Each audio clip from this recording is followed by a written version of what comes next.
Hello दोस्तों, मैं फिर से आप सभी के लिए हिस्ट्री का ये लास्ट चैप्टर है 6 क्लास का। तो आप बताइए कि पहले वाला वीडियो देखे कि नहीं देखे। ठीक है, तो आगे चलते हैं। तो ये लास्ट चैप्टर है 6 क्लास का हिस्ट्री बुक का। ठीक है, अध्याय 11, इमारतें, चित्र तथा किताबें। ये कोई स्टोरी है, स्टोरी से आपका कोई मतलब नहीं है। धातु का विज्ञान। प्राचीन भारतीय धातु विज्ञान ने विश्व धातु विज्ञान के क्षेत्र में प्रमुख योगदान दिया। पुरातात्विक खुदाई ने यह दर्शाया है कि हड़प्पावासी कुशल शिल्प थे और उन्हें तांबे के धातु कर्म की जानकारी थी। उन्हें तांबे और टीन को मिलाकर कांसा भी बनाया गया था। मतलब तांबा कांसा को कैसे बनाया जाता था? टीन और तांबा मिला के। जहां हड़प्पावासी कांसा के युग से भी जुड़े हैं। उन्होंने उत्तराधिकारी लोह युग का संबंध थे। भारत अत्यंत विकसित किस्म के लोहे के निर्माण करता था। खोटा लोहा, पिटवा लोहा और ढलवा लोहा। तो आप यहाँ पे ये आपका पूछ सकता है, ऐसे तो कभी पूछा नहीं है, पर देख लीजिए 3 तरह का लोहा का निर्माण किया। तो खोटा लोहा, पिटवा लोहा और ढलवा लोहा, ये है आपका लोहे का स्तंभ। ठीक है, महरौली में कुतुब मीनार के परिसर में खड़ा यह एक लोहे का भारतीय शिल्पकारों का कुशलता का एक अद्भुत उदाहरण है। इसकी ऊंचाई 7.2 मीटर की, वजन 3 टन से भी ज़्यादा है। इसका निर्माण 500 साल से पहले हुआ। इसके बनने के समय जानकारी खुदे अभिलेख में मिली है। इसमें चंद नाम के शासक का जिक्र किया है जो संभवतः गुप्त वंश के थे। आश्चर्य की बात है कि इतने वर्षों बाद भी यह जंग नहीं लगा। अरे वाह! यहाँ पे देखिए, इस तरह का आज के लोहा में तो 2 से 3 दिन में किसी चीज़ में, अगर कील में भी पानी का अंश लगा हुआ है तो 2 से 3 दिन में भी जंग लग जाता है। सोचिए उतने साल पुराने किस तरीके से बनाया गया कि आज तक जंग नहीं लगा। ईंटों और पत्थरों की इमारतें हमारे शिल्पकार की कुशलता के नमूने। स्तूपों जैसी कुछ इमारतों को देखने को मिलते हैं। स्तूप का शब्द अर्थात टीला होता है। हालांकि स्तूप विभिन्न प्रकार के होते हैं, कभी गोल, कभी लंबे, कभी बड़े, कभी छोटे। उन सब के समानता प्रायः सभी स्तूपों के भीतर एक छोटा सा डिब्बा रखा गया है। इन डिब्बों में बौद्ध या उनके अनुयायी शरीर के अवशेष जैसे दांत, हड्डी या राख या उनके ये है सांची सबूत। और ये नोट में भी अब डाल दिए हैं। या इनके द्वारा प्रयुक्त कोई भी चीज, कोई कीमती पत्थर अथवा सिक्के रखते थे। इसे धातु मंजूसा कहते थे। रखने की क्रिया को धातु मंजूसा कहते थे। प्रारंभिक स्तूप धातु मंजूसा के ऊपर रखा मिट्टी का टीला होता था। बाद में टीले को ईंटों से ढक दिया गया और बाद के काल में उस ईंटों को ढक दिया गया गुंबदनुमा ढांचे के तराशे हुए पत्थर पर ढक दिया गया। प्रायः स्तूपों के चारों ओर परिक्रमा के लिए एक वृत्ताकार पथ बना दिया गया। इसे पद दक्षिणा पथ कहते हैं। जो गोल सा, अगर मान लीजिए यहाँ पे है, जैसे चक्कर किसी मंदिर का आप देखिए चक्कर गोल गोल घूमते हैं, उसी प्रकार से इसका है। तो उसको क्या कहते हैं? प्रद दक्षिण पथ कहते हैं। इस रास्ते में रेलिंग से घेर दिया जाता है। यहाँ पे देखिए, यहाँ से गोल गोल घूमा जाता था और यहाँ पे आपका रेलिंग दिया हुआ। इस रास्ते की रेलिंग से घेर दिया जाता था जिसे वेदिका कहते थे। इस रेलिंग को क्या कहते हैं? वेदिका कहते हैं। ठीक है, वेदिका प्रवेश द्वार में बने होते थे। तथा तोरण प्राय मूर्ति कला की सुंदर कलाकृति से सजे हुए हैं। कभी एक भव्य स्तूप हुआ करता था। लगभग 2000 साल पहले इस स्तूपों की सजाने की शिलाओं पर चित्र उकरे गए हैं। कई बार पहाड़ियों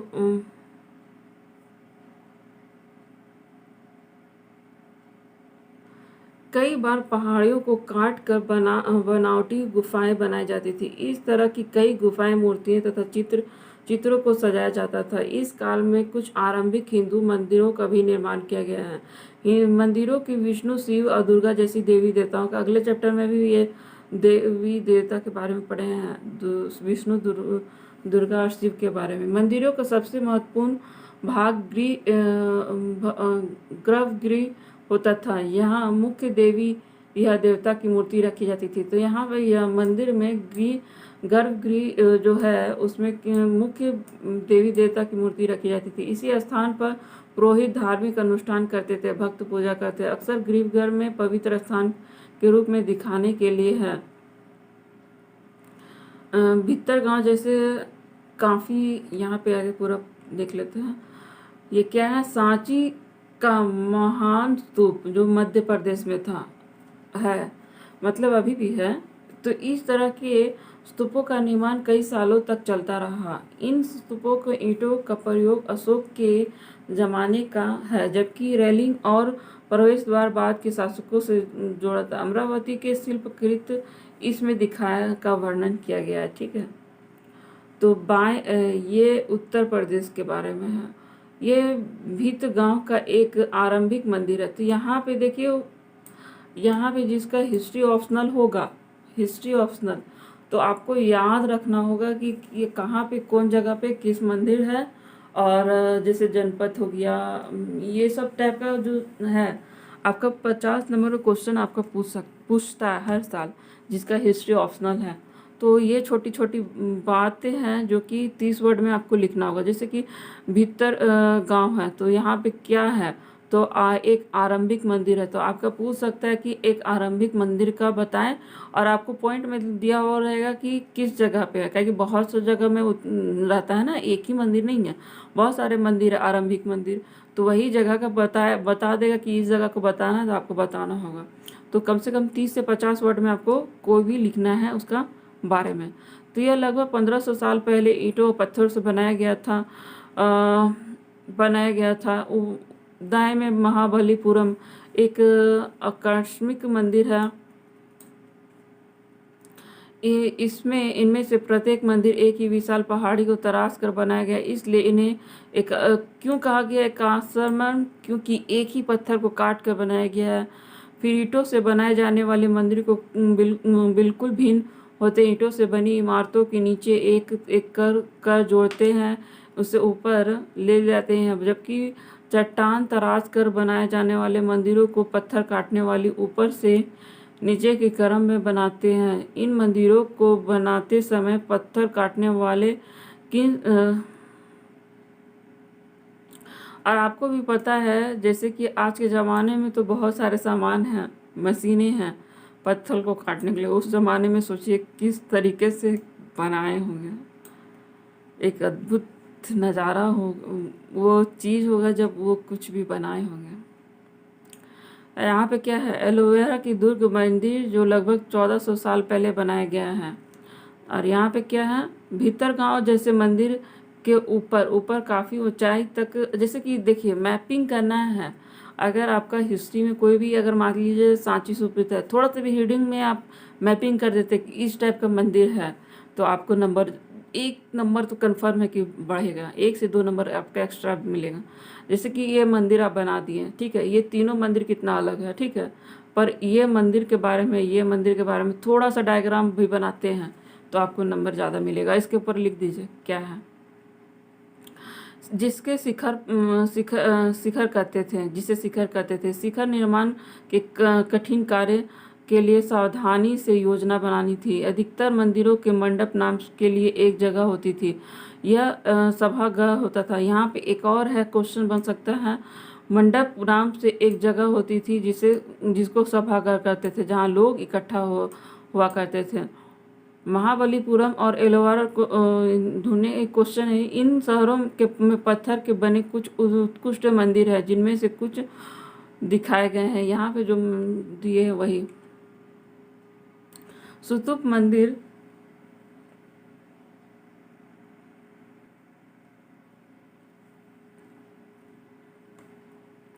स्तूप तथा मंदिर किस तरह बनाए जाते थे। स्तूप तथा मंदिरों को बनाने की प्रक्रिया में कई अवस्थाएं आती थी। इनके लिए काफ़ी धन खर्च होते थे, इसलिए आमतौर पर राजा रानी इन्हें बनवाने के लिए निश्चय करते थे। पहला काम अच्छे किस्म के पत्थर ढूंढना, शिलालेखों को खोद कर निकालना होता था। फिर मंदिर या स्तूप के लिए सोच विचार कर तय किए गए स्थान शिलालेखों खंडों को पहुंचाना होता था तथा पत्थरों को काट छाट कर तराशने के बाद खंभों, दीवारों, चौखटों, फर्शों तथा छतों का आकार दिया जाता था। इन सब के तैयार किए जाने का सही जगहों पर उन्हें लगाना काफ़ी मुश्किल का काम था। आप सोच ही सकते हैं, इस तरीके से पत्थर को काटना उस समय कुछ भी नहीं था। सोच सकते हैं कितना मुश्किल ही आई होगी। तो यहाँ पे क्या दिया हुआ, उड़ीसा के जैन मठ एक पहाड़ी खोदकर बनाए गए हैं, ये वही चीज़ दिया हुआ है।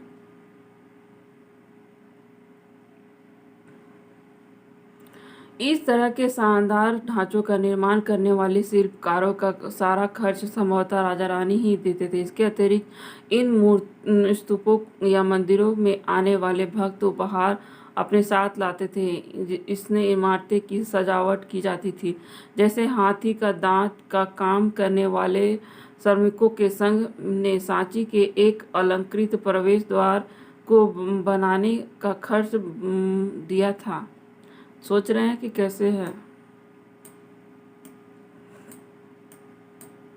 इनकी सजावट के लिए पैसे देने वाले व्यापारी, कृषक, माला बनाने वाले, इत्र बनाने वाले, लोहार, सुनार तथा ऐसे कई स्त्रियां पुरुष शामिल थे जिनके नाम खम्भों, रेलिंगों तथा मंदिरों पर खोदे गए, इसलिए इसके बारे में हम लोग जान पा गए हैं। यह वह जगह है जहाँ पहाड़ों में सैकड़ों सालों के दौरान कई गुफाएं खोदी गई हैं। इनमें से ज़्यादातर बौद्ध भिक्षुओं के लिए बनाए गए विहार हैं। इनमें से कुछ चित्रकला द्वारा सजाया गया था, उनके कुछ उदाहरण दिए गए हैं। गुफाओं के अंदर अंधेरा होने की वजह से अधिकांश चित्र मशालों की रोशनी में बनाए गए हैं। जिन चित्रों के रंग 1500 साल बाद भी चमकदार है। ये रंग पौधे तथा खनिजों से बनाए गए हैं। इन महान कृतियों को बनाने की कला अज्ञात है। पुस्तकों की दुनिया। इस युग में कई प्रसिद्ध महाकवि की रचनाएं की गई। इन उत्कृष्ट रचनाओं में स्त्री पुरुष की वीरांगनाएं तथा देवताओं से जुड़ी कथाएं भी है। करीब 1800 साल पहले प्रसिद्ध तमिल काव्य शिल्पपदिकारम की रचना इलांगो नामक कवि ने की। तो यहाँ पे क्या है, तो 1800 साल करीब 1800 साल पहले एक प्रसिद्ध तमिल काव्य शिल्पपदिकारम की एक रचना इलांगो नामक कवि ने की। इनमें कोवेलन नामक एक व्यापारी की कहानी है, जो वह पुरा में रहता था और अपनी पत्नी कनिंगी में उपेक्षा कर वह एक नर्तकी के माधवी से प्रेम करने लगा। बाद में वह कनगी पहाड़ छोड़ने में मुर्देर चले गए। यहाँ पे वही दिया कि पत्नी की अपेक्षा कर एक नर्तकी से प्रेम करने लगे थे, उसके बारे में दिया। वहाँ पांड्य राजा के दरबारी जोहरी ने कोर्नूल पर चोरी का झूठा आरोप लगाया, जिस पर राजा ने प्राण दंड दे दिया। कर्णगी ने, जो अभी भी उससे प्रेम करती थी, इस अन्याय के कारण दुख की रोष में भर गई। उसने मृदेरु शहर का विनाश कर डाला। देखिए, ये वही एक जीता जागता स्टोरी है। क्या है, एक और तमिल महाकाव्य मणिमेखलई के करीब 1400 साल पहले सत्यनारायण द्वारा लिखा गया। तो यहाँ पे इसको भी कर लेते हैं। इसमें मोरनल माधवी की बेटी की कहानी है। ये कई रचनाएं सदी पहले खो गई थी। इनकी पांडुलिपि दोबारा लगभग 100 साल पहले मिली। अन्य लेखों जैसे कालिदास के बारे में हम लोग पहले भी, शकुंतलम जो था, जो कालिदास का प्रमुख लेखन था, तो उसमें वही है। मेघदूतम का श्लोक है ये। पुरानी कहानियाँ की संकलन का संरक्षण। हिंदू धर्म में जुड़ी कई कहानियाँ जो बहुत प्रचलित थी इसी काल में लिखी गई। इनमें से पुराण भी शामिल है। पुराण का शताब्दी अर्थ है प्राचीन। पुराणों में विष्णु, शिव, दुर्गा या पार्वती जैसी देवी देवताओं से जुड़ी कहानियाँ हैं। इनमें से देवी देवताओं की पूजा विधियाँ दी गई है। इसके अतिरिक्त इनमें संसार की सृष्टि तथा राजाओं के बारे में कहानियाँ हैं। अधिकतर पुराण सरल सांस्कृतिक स्वरूप में लिखी गई है। मतलब यहाँ पे बहुत सारा ऐसा, अधिकतर बहुत से ज़्यादा यहाँ पे संस्कृत श्लोक में लिखी है। इन्हें उन सुन और समझ सकते हैं स्त्रियां और शूद्र जिन्हें वेद पढ़ने की अनुमति नहीं थी। तो स्त्रियों को इस समय वेद पढ़ने की अनुमति नहीं थी, सोच लीजिए। वे भी इसे सुन सकते थे। पुराणों का पाठ पुजारी मंदिर में किया करते थे। पुराणों का पाठ जो था मंदिर में किया जाता था, लोग उन्हें सुनने आते थे। दो संस्कृत महाकाव्य महाभारत और रामायण लंबे अरसे तक लोकप्रिय रहे। तो यहाँ पे एक ही चीज महाकाव्य बोल रहा है। दो संस्कृत महाकाव्य कौन सा है? महाभारत और रामायण। महाभारत कौरवों के और पांडवों के बीच की कहानी है। इस युद्ध में उद्देश्य पुरु वंश की राजधानी हस्तिनापुर की गद्दी प्राप्त करना था। यह कहानी तो बहुत ही पुरानी है, पर आज इसे हम जिस रूप में जानते हैं वो करीब 1500 साल पहले लिखी गई है। माना जाता है कि पुराणों और महाभारत दोनों को ही व्यास नामक एक ऋषि ने संकलित किया है। तो यहाँ पे पुराण और महाभारत कौन लिखा है? तो व्यास नामक एक ऋषि ने संकलित किया है। महाभारत में भगवत गीता भी है, जिसके लिए हम पहले भी पढ़ चुके हैं इसके बारे में। रामायण की कथा कौशल के राजकुमार राम के बारे में। उनके पिता ने उन्हें वनवास दे दिया था। वन में उनकी पत्नी सीता को लंका के राजा रावण ने अपहरण कर लिया था। सीता को वापस लाने के लिए राम को लड़ाई लड़नी पड़ी। वे विजय होकर कौशल की राजधानी अयोध्या लौट आए। महाभारत की तरह रामायण एक प्राचीन कहानी है, जिसके बाद लिखित रूप से है लिख गया। संस्कृत रामायण के वाल्मीकि मानते हैं। संस्कृत रामायण के लेखक किसको मानते हैं? वाल्मीकि को। ठीक है। आम लोगों द्वारा कही जाने वाली कहानियाँ। आम लोगों की कहे जाने वाली कवियों और गीतों की रचना करते थे, गाना गाते थे, नाचते थे, नाटकों में खेलते थे। इनमें से कुछ तो समय के आसपास जातक थे। पंचतंत्र की कहानियाँ सभी कोई सुन चुके हैं के रूप में लिखी सुरक्षित है। जातक कथा को अक्सर स्तूपों की रैलियों तथा जनता की चित्रों में जाती है। इनमें से एक कहानी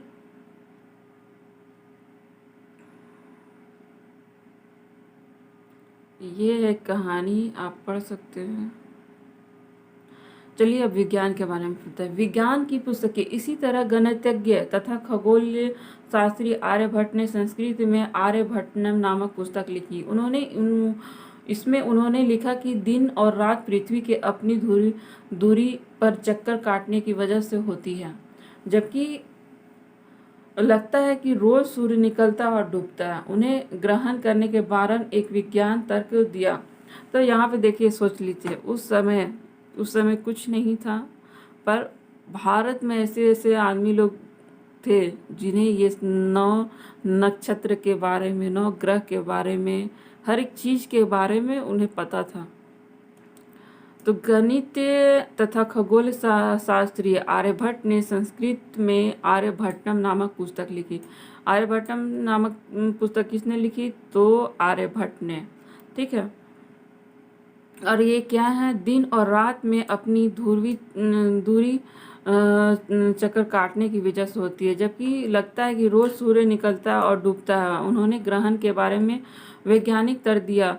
उन्होंने वृत्त की परिधि को मापने की एक विधि ढूंढी निकाली जो लगभग उतनी ही सही है जितनी कि आज प्रयुक्त होने वाली विधि। सोच लीजिए उस समय जो निकाले थे, सो आज उसको फाइनल मतलब बोलते हैं ना, उस समय निकाल चुका, बाद में ही दूसरे देश ने उसे साबित भी किया। तो यहाँ पे वही चीज़ है। तो मिहिर गुप्त वंश के भास्कराचार्य कुछ अन्य गणितज्ञ और खगोलवेत्ता थे जिन्होंने कई खोज की। तो ये सब जो थे गुप्त वंश के थे, ब्रह्मगुप्त के वंश में थे तब का है। यहाँ पे शून्य अंकों का प्रयोग पहले से होता रहा है। जब भारत के गणितज्ञों ने शून्य के लिए एक चिन्ह का आविष्कार किया, गिनती की वह पद्धति अरबों द्वारा बनाई गई, तब यूरोप भी फैल गई। आज भी यह पूरी दुनिया में प्रयोग की जाती है। तो आपको पता ही है जीरो का जो है, सबसे पहले बोलते हैं जैसे चीन में सबसे पहले रेशम का, अगले चैप्टर में पढ़े थे कि रेशम का आविष्कार चीन में किया गया, कागज का चीन में किया गया। पर यहाँ पे देखिए बहुत सारा ऐसे चीज़ है जो खगोल के बारे में कोई नहीं जानता था, पर भारत के जो भी खगोल शास्त्री थे वो जानते थे। शून्य का आविष्कार कहाँ हुआ, तो इंडिया में ही हुआ। यजुर्वेद चिकित्सा विज्ञान का एक विख्यात पद्धति है। तो यहाँ पे देखिए ये आयुर्वेद का बारे में दिया हुआ है जो प्राचीन भारत का विकसित है। प्राचीन भारत में आयुर्वेद को दो चिकित्सक थे, चरक और सूती। चरक द्वारा रचित चरक संहिता औषधि, ये आपका क्वेश्चन आपका पहले भी आ चुका है, ये नहीं आया पर ये वाला आ चुका है।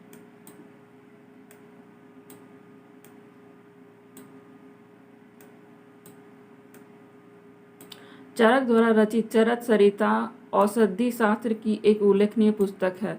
अपनी रचना सूती साहित्य में सुश्रुत के शल्य चिकित्सा की विधि को वर्णन किया गया। और यहाँ पे ये चीज़ भी किया गया है ना कि यहाँ पे दिया नहीं है, पर यहाँ पे ये भी है कि प्लास्टिक सर्जरी जो बहुत बाद में दूसरा देश के बारे में जाना है, और इंडिया के आदमी ने पहले के जो चिकित्सा थे वो पहले ही जान चुके थे कि प्लास्टिक सर्जरी के बारे में। तो प्लास्टिक सर्जरी उस टाइम कहा नहीं जाता था, पर उसको माना जाता है कि प्लास्टिक सर्जरी ही है। कागज़ आज हमारे रोज़मर्रा की ज़िंदगी का हिस्सा बन गया है। जो हम किताब में पढ़ते हैं वो कागज़ की छपी होती है। उन्हीं तरह लिखने के लिए आज हम कागज़ का उपयोग करते हैं। कागज़ का आविष्कार करीब 1900 साल पहले हुआ है। पहले हुआ काई लून नामक एक व्यक्ति ने चीन में किया था। यहाँ पे पहले क्या बताएं, 1900 साल पहले काई लून नामक एक व्यक्ति ने चीन में किया था। उसने पौधे के रेशों, कपड़ों, रस्सियों और पेड़ों की छालों की पीट कर लुगदी बनाकर उसे पानी में भिगो दिया। फिर उस लुगदी को बांटकर अपना पानी निचोड़ कर तब सुखाकर कागज़ बनाया। आज भी हाथ से कागज़ बनाने के लिए इसी विधि का उपयोग किया जाता है। कागज़ बनाने की तकनीक को सदियों तक गुप्त रखा गया। करीब 1400 साल पहले कोरिया तक पहुंची। इसके तुरंत बाद जापान तक फैल गया और करीब 1800 साल बाद बगदाद पहुंच गया। फिर बगदाद से यह यूरोप, पश्चिम एशिया, अन्य भागों में फैला और इस उपमहाद्वीप में भी कागज़ की जानकारी बगदाद से ही आई। तो ये चैप्टर आपका ख़त्म हो गया। तो आपको बस करना है जितना भी 6 क्लास का है क्वेश्चन, जितने भी चैप्टर का, सबको आपको क्वेश्चन आंसर करना है। हाँ, तो आई होप आपको अच्छा लगा हो। तो फिर से बोल रहे हैं, अच्छा लगा हो तो सब्सक्राइब ज़रूर करें और शेयर करें और कमेंट करके बताएं अच्छा क्या लगा और बुरा क्या लगा और इसमें क्या सुधार सकते हैं। सुधार बहुत ज़रूरी है, आप बोलिए, उससे सुधार करने की कोशिश करूँगी ज़रूर से। तो आई होप आपको अच्छा लगा हो। Thank you.